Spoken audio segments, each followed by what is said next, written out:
ಅಂಕಿ ಅಂಶಗಳ ಪ್ರಕಾರ ಪ್ರತಿ 4 ಮಧುಮೇಹಿಗಳ ಪೈಕಿ ಕನಿಷ್ಠ ಒಬ್ಬರಿಗಾದರೂ ಹೃದ್ರೋಗದ ಸಮಸ್ಯೆ ಇರುತ್ತದಂತೆ. ಹೌದಾ? ಹಾಗಿದ್ರೆ ಶುಗರ್ ಇದ್ದವರಿಗೆ ಹೃದಯ ಕಾಯಿಲೆಯೂ ಫಿಕ್ಸಾ? ಸಕ್ಕರೆ ಕಾಯಿಲೆಗೂ ಹೃದ್ರೋಗಕ್ಕೂ ಏನು ಸಂಬಂಧ ಅಂತಲೇ ತೋರಿಸ್ತೀವಿ ಈ ಸ್ಟೋರಿ ನೋಡಿ.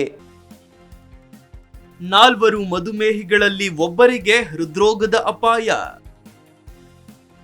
ಶುಗರ್ ಇದ್ದವರಿಗೆ ಹೃದಯ ಕಾಯಿಲೆಯೂ ಫಿಕ್ಸಾ?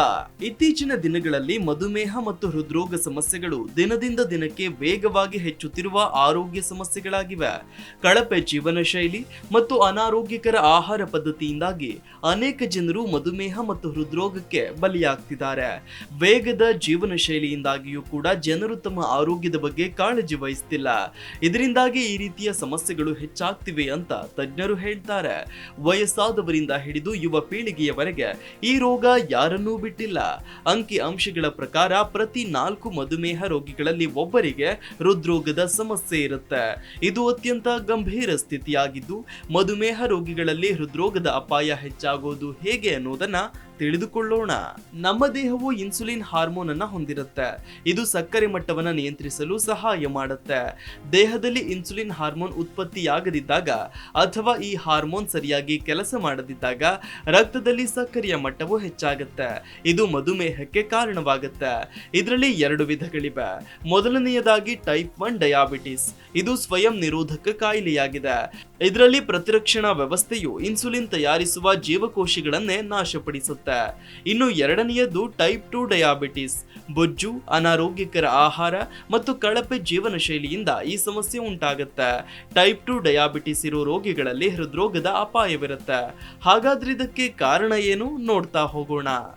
ಮಧುಮೇಹ ಇರುವ ರೋಗಿಗಳಲ್ಲಿ ಹೃದ್ರೋಗದ ಅಪಾಯ ಹೆಚ್ಚಾಗಲು ಅನೇಕ ಕಾರಣಗಳಿವೆ. ರಕ್ತದಲ್ಲಿ ಸಕ್ಕರೆ ಮಟ್ಟವು ದೀರ್ಘಕಾಲದವರೆಗೆ ಹೆಚ್ಚಾದಾಗ ಅದು ದೇಹದ ಮೇಲೆ ಅನೇಕ ಅಂಗಗಳ ಮೇಲೆ, ವಿಶೇಷವಾಗಿ ಹೃದಯ ಮತ್ತು ಅದರ ಸಂಪರ್ಕಿತ ನರಗಳ ಮೇಲೆ ಪರಿಣಾಮ ಬೀರುತ್ತೆ. ಆ ಪರಿಸ್ಥಿತಿಯಲ್ಲಿ ಹೃದಯದ ಮೇಲೆ ಸಾಕಷ್ಟು ಒತ್ತಡ ಬೀಳುತ್ತದೆ. ಇದು ಹೃದಯಾಘಾತ ಅಥವಾ ಪಾರ್ಶ್ವವಾಯುವಿನ ಅಪಾಯವನ್ನ ಹೆಚ್ಚಿಸುತ್ತೆ. ಅಲ್ಲದೆ ಚಿಕ್ಕ ವಯಸ್ಸಿನಲ್ಲಿಯೇ ಮಧುಮೇಹ ಇರುವ ರೋಗಿಗಳಲ್ಲಿ ಹೃದ್ರೋಗದ ಅಪಾಯವೂ ಹೆಚ್ಚಾಗುತ್ತೆ. ಜೊತೆಗೆ ಇತರ ಕಾರಣಗಳಲ್ಲಿ ಅಂದರೆ ಧೂಮಪಾನ, ಮದ್ಯಪಾನ, ಅಧಿಕ ರಕ್ತದೊತ್ತಡ, ಕೆಟ್ಟ ಕೊಲೆಸ್ಟ್ರಾಲ್ ಮಟ್ಟ, ಮೂತ್ರಪಿಂಡದ ಕಾಯಿಲೆ, ವ್ಯಾಯಾಮದ ಕೊರತೆ ಅಥವಾ ಕುಟುಂಬದಲ್ಲಿ ಹೃದ್ರೋಗದ ಇತಿಹಾಸ ಇದ್ದರೆ ಅಪಾಯ ಇನ್ನಷ್ಟು ಹೆಚ್ಚಾಗಬಹುದು. ಹಾಗಿದ್ರೆ ಈ ಅಪಾಯದಿಂದ ರಕ್ಷಿಸಿಕೊಳ್ಳುವುದು ಹೇಗೆ ಅಂತ ಕೇಳಿದ್ರೆ, ನಿಮ್ಮ ರಕ್ತದಲ್ಲಿನ ಸಕ್ಕರೆ ಮಟ್ಟವನ್ನ ನಿಯಮಿತವಾಗಿ ಪರೀಕ್ಷಿಸಿಕೊಳ್ಳಿ. ಅದನ್ನ ನಿಯಂತ್ರಣದಲ್ಲಿಡಿ. ರಕ್ತದೊತ್ತಡವನ್ನ ಕಂಟ್ರೋಲ್ ಮಾಡಿ.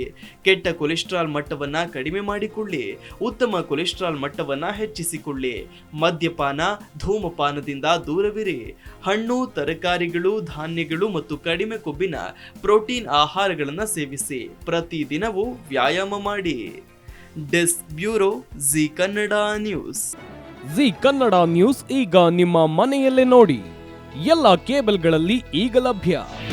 ನಿಮ್ಮ ನೆಚ್ಚಿನ ಜಿ ಕನ್ನಡ ನ್ಯೂಸ್ ಈಗ ಸನ್ ಡೈರೆಕ್ಟ್ ನಲ್ಲಿ number 292, Tata play number 1664, Jio TV number 1334, NXT digital number 30, in cable number 30, city networks 51, U digital number 162, GTPL number 17, Rockline telecommunications number 42, Shri Basaveshwara cable number 168, rural cable network 60, Vinayaka digital 57, Abhishek cable 821, city channel 53, Siddeshwara cable network 57, V4 digital Infotech 628, Surya digital networks 53, Gajanan digital number 836, Malnad Infotech Private Limited number